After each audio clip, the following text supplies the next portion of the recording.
suis venu chez toi, j'ai fait comme chez moi. T'es bienvenu chez moi. Chez moi c'est ton toit. Salut tout le monde, je suis Monsieur Vao et je vous souhaite la bienvenue sur ma chaîne YouTube. Alors les gars, si vous n'êtes pas encore abonné à ma chaîne, abonnez-vous dès maintenant, activez la cloche maintenant. Parce que ici les gars, je vais vous aider à dormir moins bête. Un jour j'ai quitté mon village, je suis parti sans alibi. J'ai traversé plein de rivages, j'ai vu les ruines de la Libye. On m'a dit aime ton Afrique, si tu t'en vas c'est que te lâches. Dans cette pauvreté démocratique, on ne vit que d'eau et de calache.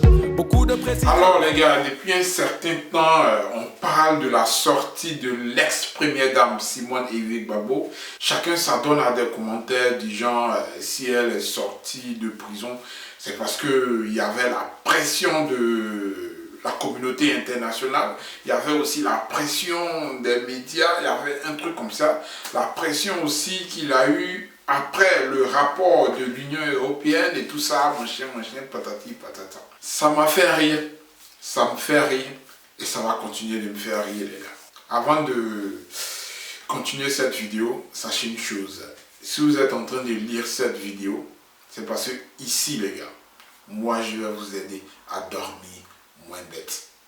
Alors, qu'est-ce qui se passe?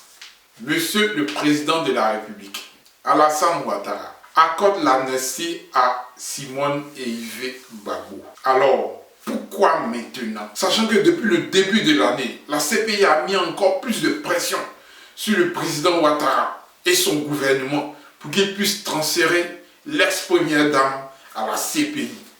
Et là, qu'est-ce qui s'est passé? Il a refusé les gars, il a refusé. Mais pourquoi diantre maintenant il a fait sortir? Pourquoi? Sachant qu'il n'y a pas encore un an les gars, il y a juste quelques mois, il refusait que Simone Eivie Gbagbo soit transférée à la CPI. Il refusait même qu'elle soit en liberté. Et pourquoi? Les gars, ça devrait déjà vous intriguer. Mais non, vous vous êtes dit, bah, depuis qu'ils ont déclaré ça dans les médias internationaux et tout ça, mais c'est quel média qui a déclaré même d'abord? C'est quel média?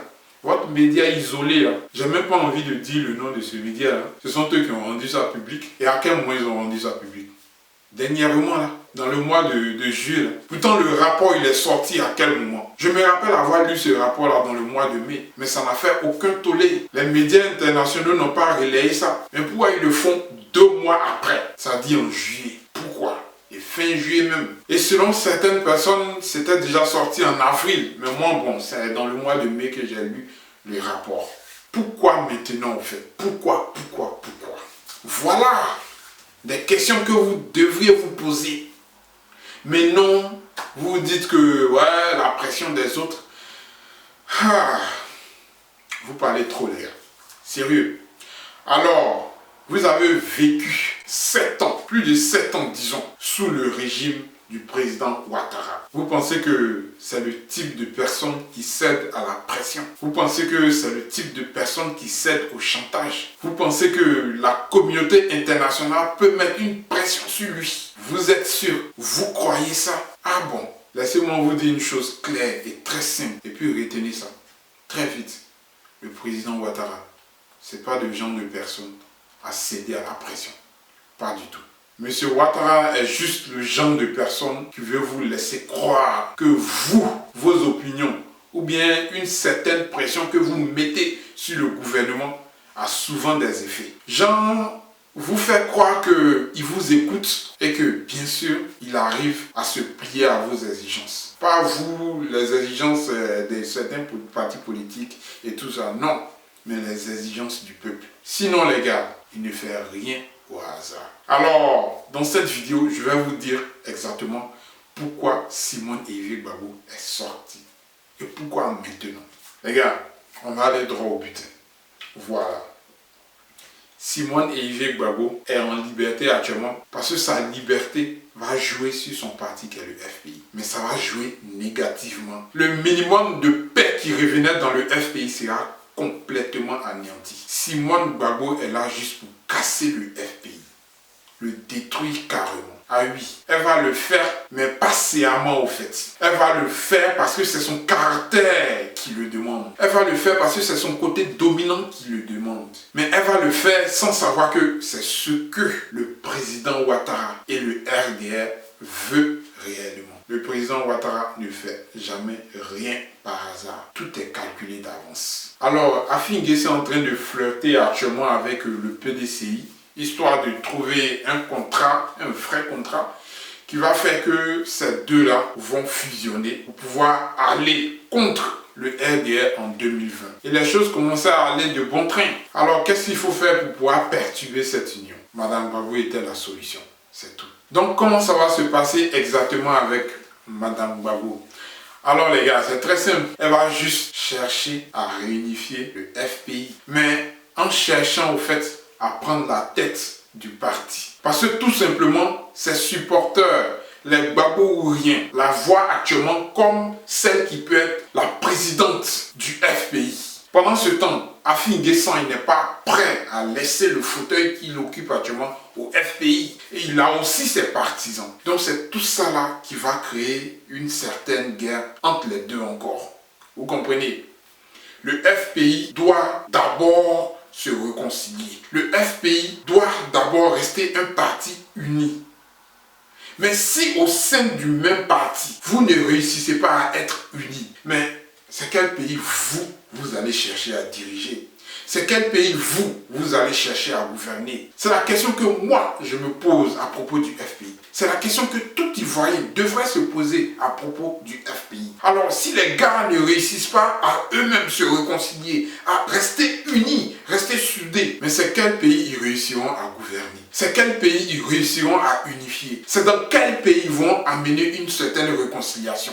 Si entre eux-mêmes il y a la guerre, c'est la question que tout Ivoirien devrait se poser. On a juste l'impression que tous ceux qui suivent le FPI, surtout ceux qui sont du côté des Gbagbo-ouriens, on a juste l'impression que votre matière grise a été incarcérée depuis le jour où ils ont incarcéré Gbagbo. Ah oui. Vous ne pouvez plus respirer, vous ne pouvez plus manger, vous ne pouvez plus réfléchir parce que tout vient de là. Tout vient de votre matière grise. Donc vous faites tout sans réfléchir. Réfléchissez un peu les gars. Réveillez-vous. Et puis abonnez-vous à ma chaîne. Ici les gars, moi je vais vous aider à dormir moins bête. Je vais sauver votre matière grise.